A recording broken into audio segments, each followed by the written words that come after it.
Até hoje eu ainda lembro dos barulhos das coisas quebrando na minha casa.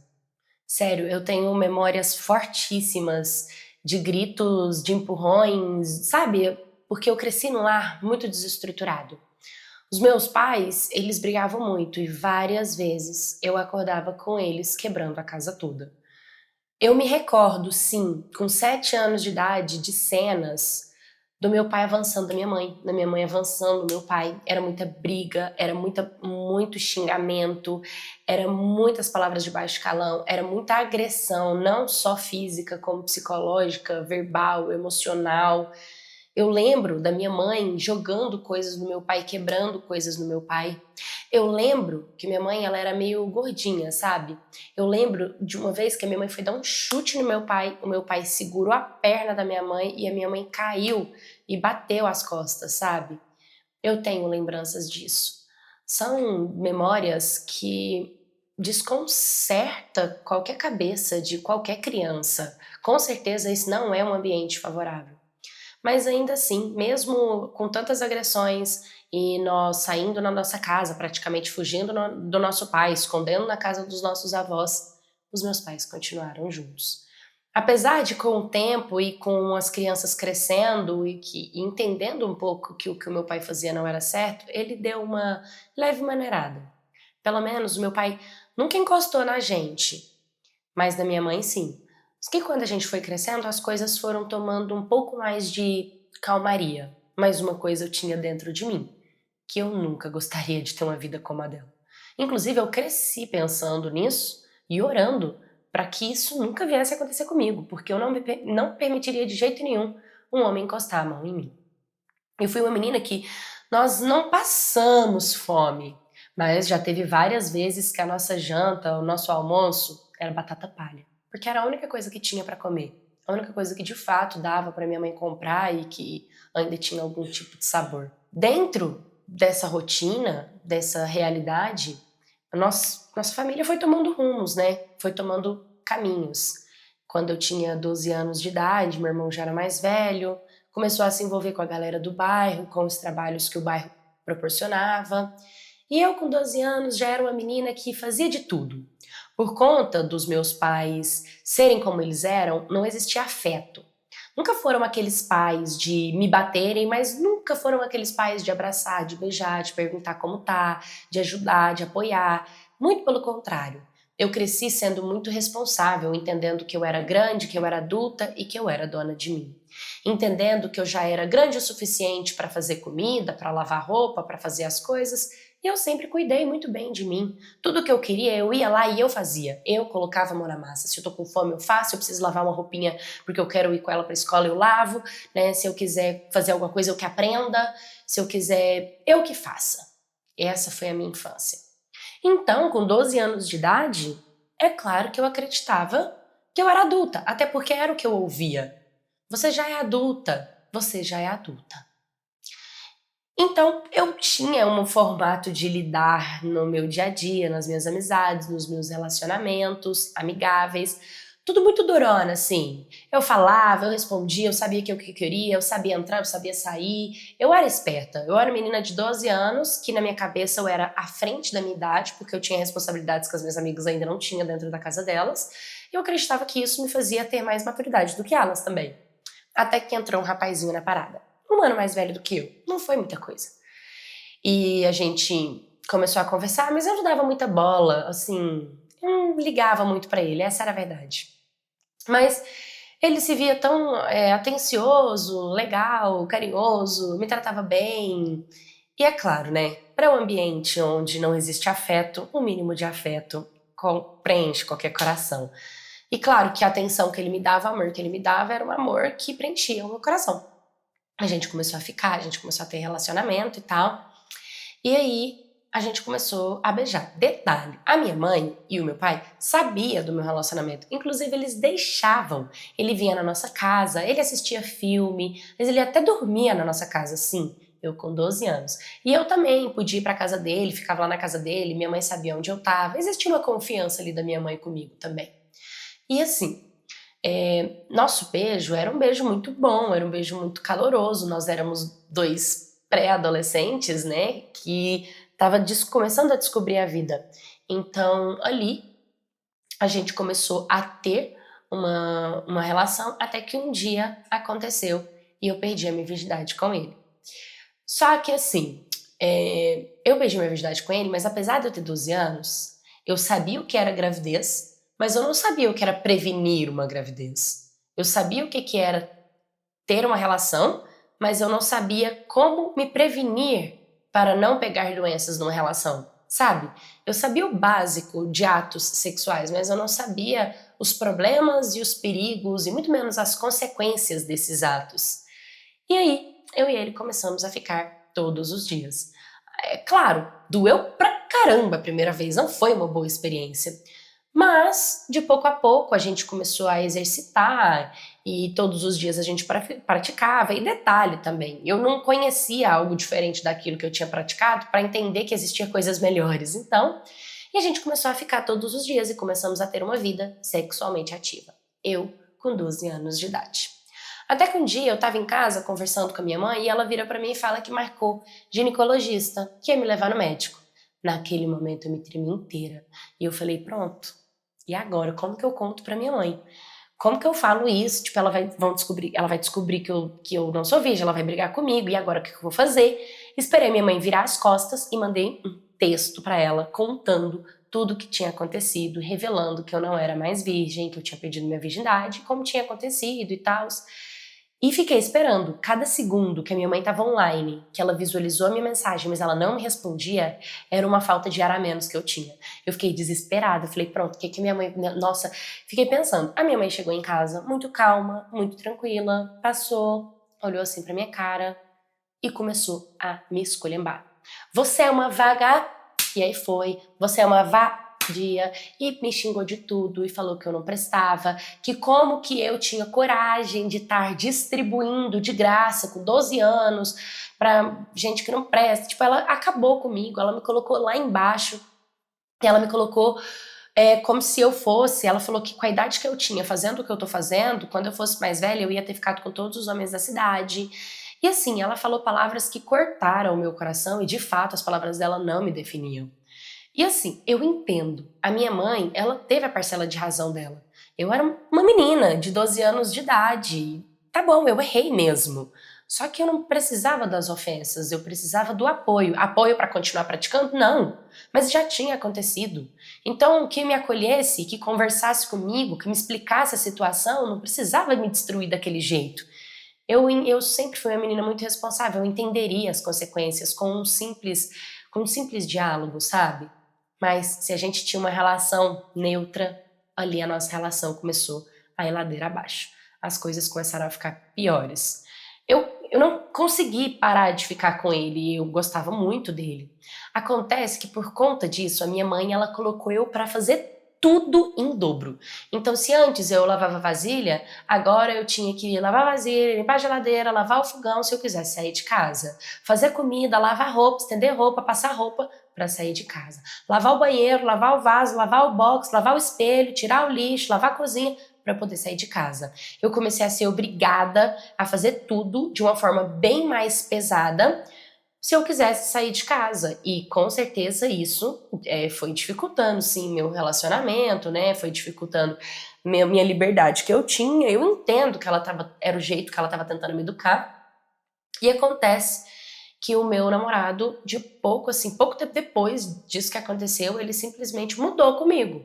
Já não me respondia como antes, já não estava mais tão presente. E quando eu fui conversar com ele simplesmente me disse que a situação estava deixando ele com a ansiedade. E que essa ansiedade não estava fazendo bem para ele. E que não ia fazer bem para mim também, porque ele também já tinha os problemas dele na casa dele, com a família dele, né, com a cabeça dele. E então seria ruim ele trazer isso para mim. Só que claro, né, eu com a idade que eu tinha, eu falei, não, eu aguento, vamos continuar juntos. Mas não deu certo. Foi pouco tempo depois, a gente já estava com a relação totalmente descontrolada. E aí, pouco tempo depois, uma amiga que apresentou a gente, uma amiga em comum, ela vira para mim e fala que ele estava com outra garota. E quando eu vi isso, que ele estava com outra garota, eu fiquei acabada. Como assim? Ele estava com outra menina?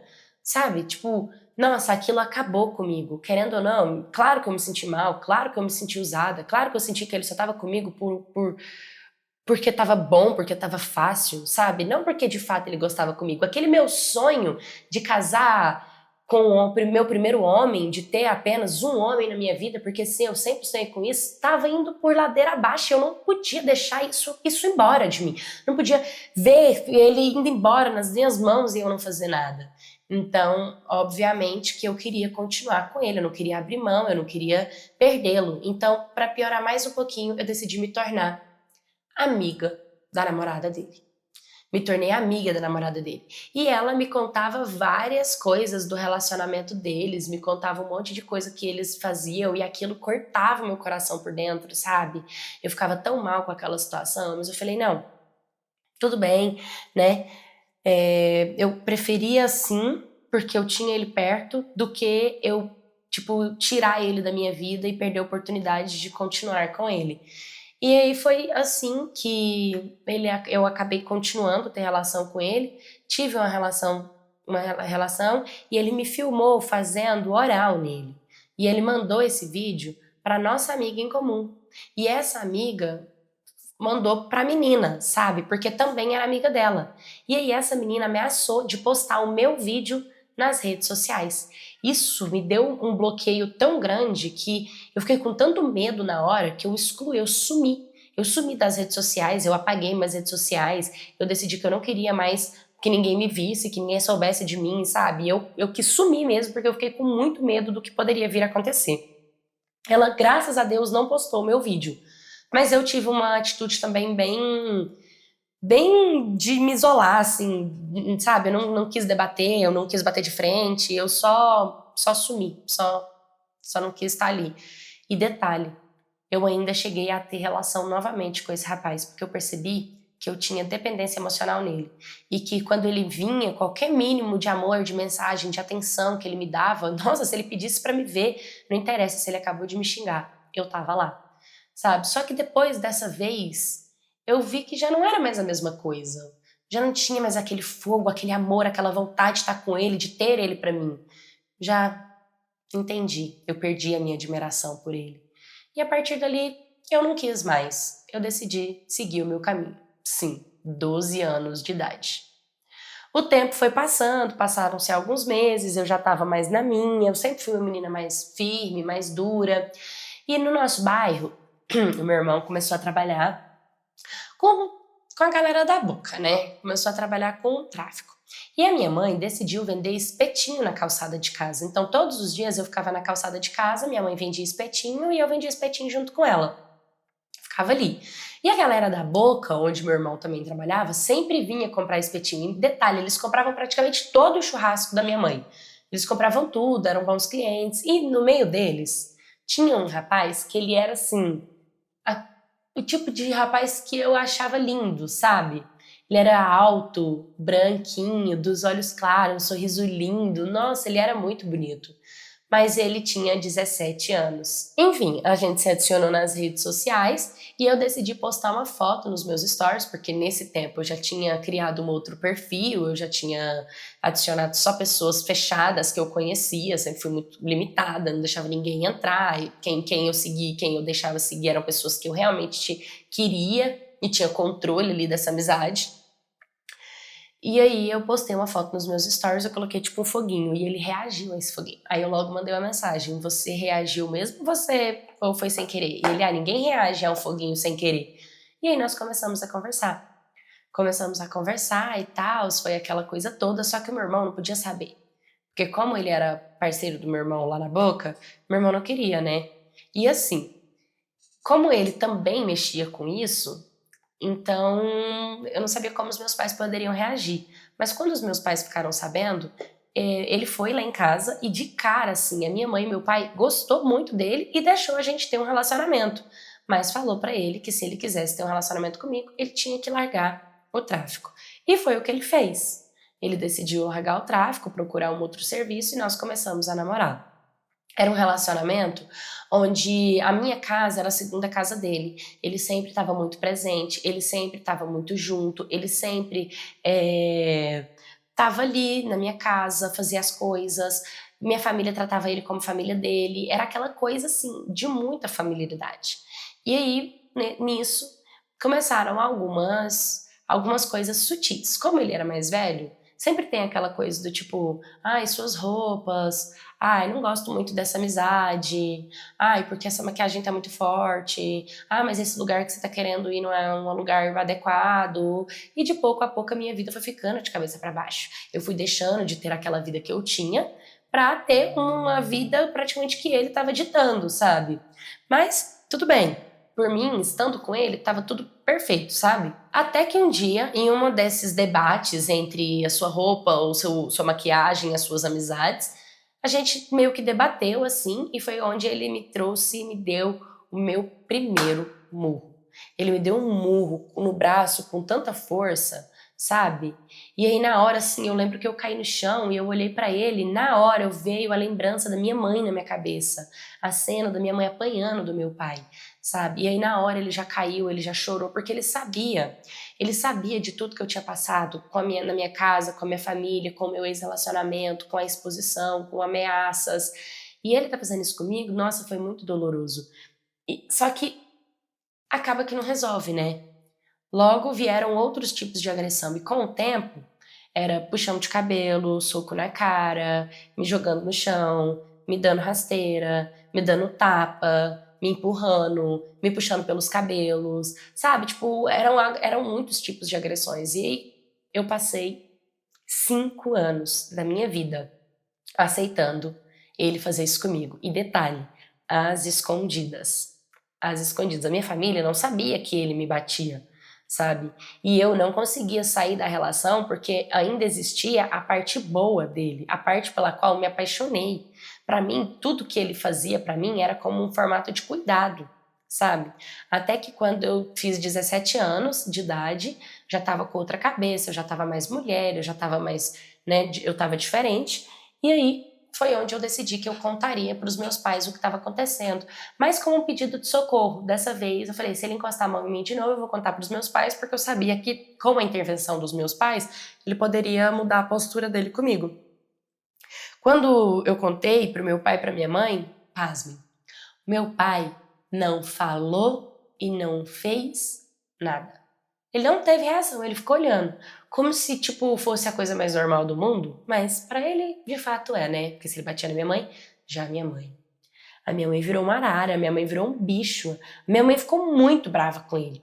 A minha mãe ficou muito brava com ele, a minha mãe falou que estava extremamente decepcionada, que nunca esperava que ele fosse fazer isso comigo, sabe? Você vê, a minha mãe gostava tanto dele que nós estávamos tirando uma moto no nome dela pra ele, pra você ter uma ideia. Mas acaba que foi muito difícil. Eu continuei ali tentando, né, entender como seria essa relação, até que foi um basta mesmo, foi um chega. Eu falei que eu não ia suportar passar por isso. Eu entendi que eu estava começando a viver o mesmo ciclo da minha mãe, eu estava começando a viver o mesmo ciclo de agressão, e que se eu continuasse com ele, eu ia acabar engravidando e construindo a família com alguém que qualquer coisinha que eu faça seja motivo de me bater, sabe? E aí minha filha poderia crescer vendo o que eu vi da minha mãe, e não era exatamente isso que eu queria pra mim. E hoje eu conto essa história porque eu tenho aprendizados da minha infância muito grande. Quando você cresce dentro de uma família desestruturada, qualquer mínimo afeto que você recebe de fora é visto com grandiosidade. Aquele garoto no qual eu tive um relacionamento que me filmou com 12 anos, ele era só um menino. Pode ser que ele não tinha dimensão das consequências que a atitude dele poderia vir a ter, assim como eu também não tinha. Éramos 2 adolescentes. Mas a carência de um afeto, de um amor, de um carinho, de atenção, foi o que me colocou nesse lugar. Então, quando eu não falo só com filhos, eu falo com os pais também, que é muito importante você dar amor e carinho para os teus filhos. Um outro ponto muito importante é que quando você se relaciona com uma pessoa, seja ela mais velha ou não, presta atenção na rotina dele, na vida, em como ele trata as pessoas em volta, em como ele trata os pais, em como ele trata as irmãs, em como ele enxerga o mundo, em como ele enxerga a sociedade, em como ele enxerga as mulheres. É claro que às vezes a gente pensa que a gente não tem maturidade para isso, mas a gente tem maturidade para tanta coisa, né? Por que não entender primeiro o óbvio, para depois passar para coisas mais importantes, como, por exemplo, um relacionamento sério? E eu fico pensativa em como seria a minha vida se eu tivesse realmente acreditado que eu poderia mudar a vida desse cara. Porque acredite, eu cheguei a falar que eu mudaria a vida dele, que eu tiraria ele do crime, que eu tiraria ele do caminho que ele estava. Mas quando uma pessoa ela não quer, ela não sai.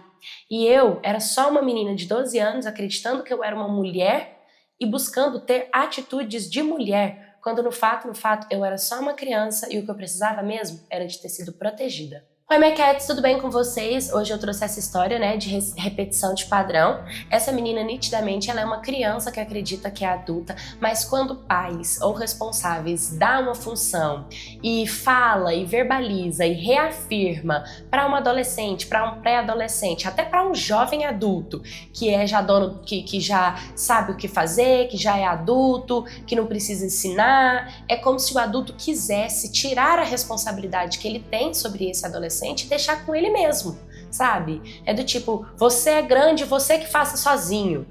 Ok, você é grande, você que faça sozinho e eu estou aqui olhando o que você está fazendo, te observando e entendendo, porque se você fizer errado, estou aqui também para te corrigir. É muito importante os pais terem esse papel, mas infelizmente muitos pais, eles não conseguem cuidar deles mesmos, né? A gente vê o caso dessa mulher vítima de violência doméstica, uma vida inteira, nunca denunciou, nunca separou, se acomodou dentro desse trauma, cresceu dentro de uma família desestruturada, disfuncional, trouxe traumas para a vida dos filhos, em nenhum momento pensou em como isso poderia prejudicar os filhos e ainda permitir com que esse ciclo ele venha a se repetir, porque a criança está dentro do ambiente e às vezes a vida é assim, ela gira de um jeito só e as coisas podem acontecer. Na constelação a gente chama isso de ordem da vida, né?